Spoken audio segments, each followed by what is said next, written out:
Hello guys, welcome to my YouTube channel അഗീസ് vlog. ഇന്നെന്താ വാഴത്തോട്ടത്തിൽ ഇങ്ങനെ നിൽക്കുന്നുണ്ട് വിചാരിക്കുന്നുണ്ടാവോ? ഇന്ന് നമുക്ക് ഈ വാഴല ഉപയോഗിച്ച് ഒരു സ്പെഷ്യലായി ടേസ്റ്റി ആയിട്ടുള്ള ഒരു അട ഉണ്ടാക്കിയാലോ?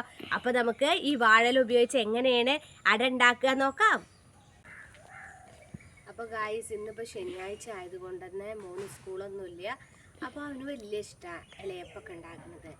വാഴയിലയിൽ ചെയ്യുമ്പോൾ ഒരു പ്രത്യേക ടേസ്റ്റ് ആവും. അപ്പോൾ നമുക്ക് ഇലയുടെ ഉണ്ടാക്കാനായിട്ടുള്ള ഇല കിട്ടിയിട്ടുണ്ട്. ഇനി നമുക്ക് ഈ ഇലയൊക്കെ വൃത്തിയാക്കിയിട്ട് നമുക്ക് എങ്ങനെയാണ് ഇലയുടെ ഉണ്ടാക്കുക നോക്കാം. ഒരു അട ഉണ്ടാക്കാൻ വേണ്ട സാധനങ്ങൾ പറഞ്ഞിട്ടുണ്ടെങ്കിൽ നാഴിയില് 3 ഗ്ലാസ് ഗോതമ്പ് പൊടി എടുത്തിട്ടുണ്ട്, 4 ശർക്കര, ആവശ്യത്തിന് വെള്ളം, 1 നാളികേരം ചിരകിയത്. ഇത്രയും സാധനങ്ങളാണ് ഇലട ഉണ്ടാക്കാൻ വേണ്ടിയിട്ട് ഞാൻ എടുത്തിട്ടുള്ളത്.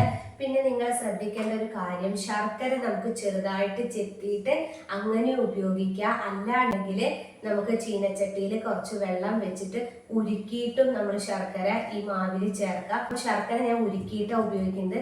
അപ്പോൾ ഞാൻ ഉരുക്കിയിട്ട് വരാം, എന്നിട്ട് മാവ് കൂട്ടുന്നത് കാണിച്ചു തരാം. എന്നിട്ട് ഒരു അരമണിക്കൂർ കഴിഞ്ഞിട്ട് നമുക്ക് നല്ല ടേസ്റ്റി ആയിട്ടുള്ള ഇലയട ഉണ്ടാക്കാം.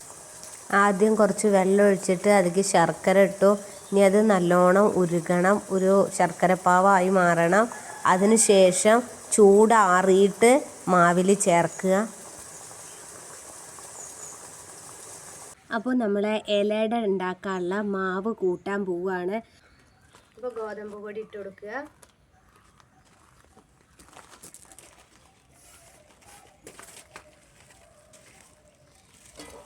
എന്നിട്ട് നല്ലോണം കുഴച്ചെടുക്കുക. പിന്നെ അതുപോലെ തന്നെ ഗൈസ്, വേണമെങ്കിൽ കുറച്ച് ഉപ്പ് ഇതിൽ ഇട്ട് കൊടുക്കുക. ഞാൻ ഉപ്പ് ഇട്ട് കൊടുക്കണില്ല. അപ്പോൾ മാവ് ഈ ഒരു രൂപത്തിലാണ് നമുക്ക് കിട്ടുക. മാവ് സെറ്റ് ആയിട്ടുണ്ട്. അപ്പോൾ നമുക്ക് ഇലയട ഉണ്ടാക്കാൻ തുടങ്ങുകയാണ്. നല്ല വൃത്തിയിൽ കഴുകി വെച്ച ഇല എടുക്കുക. എന്നിട്ട് കുറച്ച് വെളിച്ചെണ്ണ ഒന്ന് പുരട്ടി കൊടുക്കുക. നാളികേരം ഇട്ട് കൊടുക്കുക. ഇതേപോലെ എല്ലാതും പരത്തിയെടുക്കണം. പിന്നെ വേറൊരു കാര്യം ശ്രദ്ധിക്കേണ്ടത്, നമുക്ക് ചട്ടിയിൽ വേണമെങ്കിൽ വേവിച്ചെടുക്കാം. വേവിക്കാൻ പോണത് ഇഡ്ഡലി ചെമ്പിലാണ് വേവിക്കാൻ പോണത്. അപ്പോൾ ചില കുട്ടികൾക്ക് അറിയില്ല എങ്ങനെയാണ് ഇഡ്ഡലി ചെമ്പിൽ വേവിക്കാനുള്ളത്. അപ്പോൾ ഇഡ്ഡലി ചെമ്പിൽ ആദ്യം കുറച്ച് വെള്ളം എടുക്കണം. വെള്ളം എടുത്തിട്ട് ഇങ്ങനൊരു പാത്രം ഉണ്ടാവും, അത് വെക്കണം. എന്നിട്ട് അതിലാണ് എന്ത് വെക്കേണ്ടത്, ഈ അട വെക്കേണ്ടത്. ഞങ്ങൾ കുട്ടിയിലൊക്കെ ആകുമ്പോൾ അമ്മ ഞങ്ങൾ സ്കൂളിലിട്ട് വരുമ്പോൾ ഈ അടയൊക്കെ ഉണ്ടാക്കി തരും. ഞങ്ങൾക്ക് ഭയങ്കര ഇഷ്ടമായിരുന്നു. 3 നാളികേരം ചിരകിയത് ഭയങ്കര ഇഷ്ടമാണ്. ഞാൻ കറിക്കൊക്കെ എന്തെങ്കിലും പിന്നെ ചിരകി വെച്ചിട്ട് ഒന്ന് പുറത്തേക്ക് എന്തെങ്കിലും പോയാൽ 1 നാളികേരം ചിരകിയതെന്ന് ഉണ്ടാവില്ലേ, പാത്രം മാത്രമേ ഉണ്ടാവൂ.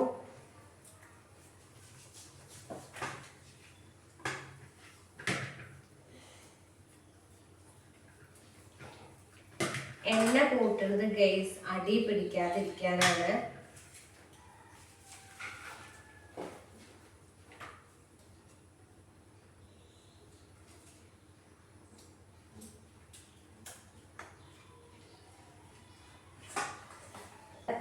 പിന്നെ അട മൊത്തം പരത്ത് റെഡിയാക്കിയിട്ടുണ്ടെങ്കിൽ ഒന്ന് വേവിച്ചെടുക്കണം. നല്ല കട്ടൻ കാപ്പിയോ കട്ടൻ ചായയും അടയും സൂപ്പറായിരിക്കും. പാൽ ചായ ആയാലും കുഴപ്പമൊന്നുമില്ല, അത് അവരവരെ ഇഷ്ടം പോലെ ചെയ്യുക. അപ്പം ഞാനിത് വേവിച്ച് എടുക്കട്ടെ, അത് കഴിഞ്ഞിട്ട് നമുക്ക് ചായ കുടിക്കാം. അപ്പോൾ ഗൈസ്, ദാ അട റെഡി ആയിട്ടുണ്ട്. ഇത് നമ്മൾ മൂടി തുറക്കുമ്പോഴേക്കും ഭയങ്കര സ്മെല്ലാണ്. ആ ഇലയിലെ ആ അട വെന്തേൻ്റെ അടിപൊളി സ്മെല്ലാണ്. അപ്പോൾ ഇതിൽ നിങ്ങൾക്ക് തേങ്ങയുടെ ചെറുതായിട്ട് ഇങ്ങനെ കാണുന്നുണ്ടാവും. അത് മോനിട്ടതാണ്. ഞാനിത് വേവിക്കാൻ വെച്ചപ്പോൾ മോൻ അതിൻ്റെ ചുറ്റൂറും കുറച്ച് നാളികേരം ഇങ്ങനെ വിതറിയതാണ്. അപ്പം ഗൈസ്, കിച്ചു ഇതാ കഴിക്കുകയാണ്. എങ്ങനെയുണ്ട് കിച്ചിയോ? സൂപ്പറാണ് പറയുന്നത്. അപ്പോൾ നിങ്ങളെല്ലാവരും ഒന്ന് ട്രൈ ചെയ്ത് നോക്കുക. അതുപോലെ തന്നെ ആദ്യമായിട്ടാണ് എൻ്റെ ചാനൽ കാണുന്നവരാണെങ്കിൽ സബ്സ്ക്രൈബ് ചെയ്യുക, ഷെയർ ചെയ്യുക, സപ്പോർട്ട് ചെയ്യുക. അപ്പോൾ നാളെ പുതിയൊരു വ്ളോഗുമായിട്ട് വീണ്ടും കാണാം. Tata, bye bye, see U.